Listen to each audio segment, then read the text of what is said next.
ICEY searches around the house for a trace of someone, a mark of some presence. ICEY decides to head deeper into town, not hesitating to follow the arrow. ICEY ignores the warehouse in the distance and continues to follow the arrow. ICEY enters the warehouse that is completely devoid of any living creature, just like the attic.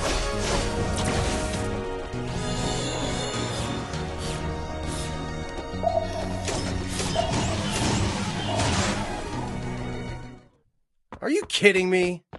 Ugh. Again? Can't you just follow the arrow at least once? Well, this level was never finished. Do you realize how much inconvenience I've suffered trying to make a successful game? A few flaws, a few bugs here and there. It's normal. Like this place. I never finished applying the colors. Don't look at me like that. I know what you're thinking. In reality, it's really difficult to make a game, and it's very easy for problems like this to appear. Just wait a minute. I know you don't trust me. I'll just have to show you.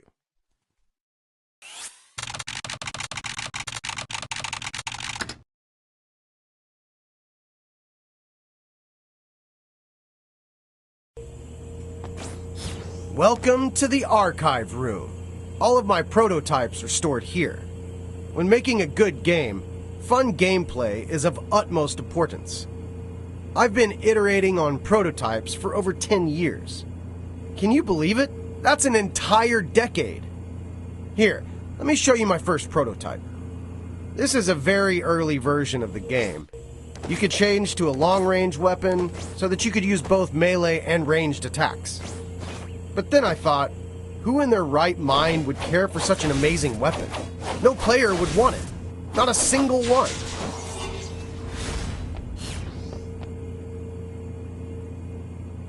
So, in the end, I completely abandoned this prototype. That brings us to the second version. In the second version, there was a sort of mix between the demonic enemies and the player. You could absorb the enemy's powers and use them for your own. But then I ran into a big problem. Cost. Don't you think it would be a waste to spend so much time on making such a complicated game, only to run out of cash halfway through development? After all, games do need to make money.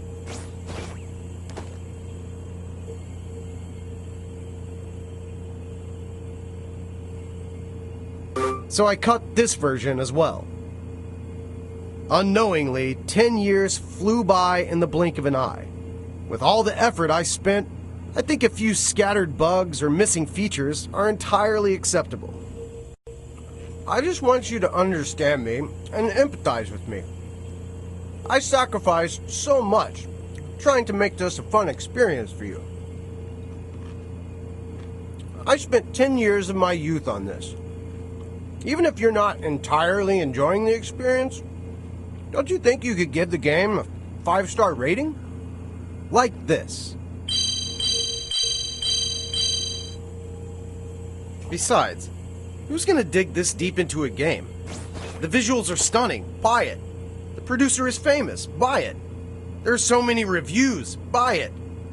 I thought that's all people considered when buying a new game. Like a machine spewing out cash. Do you really beat all the games you buy? Games are about entertainment. Don't place too much value on a few mishaps here and there. People will still buy the game, even if the servers are bad. People will still buy the game if there are bugs. So, man, why not buy another?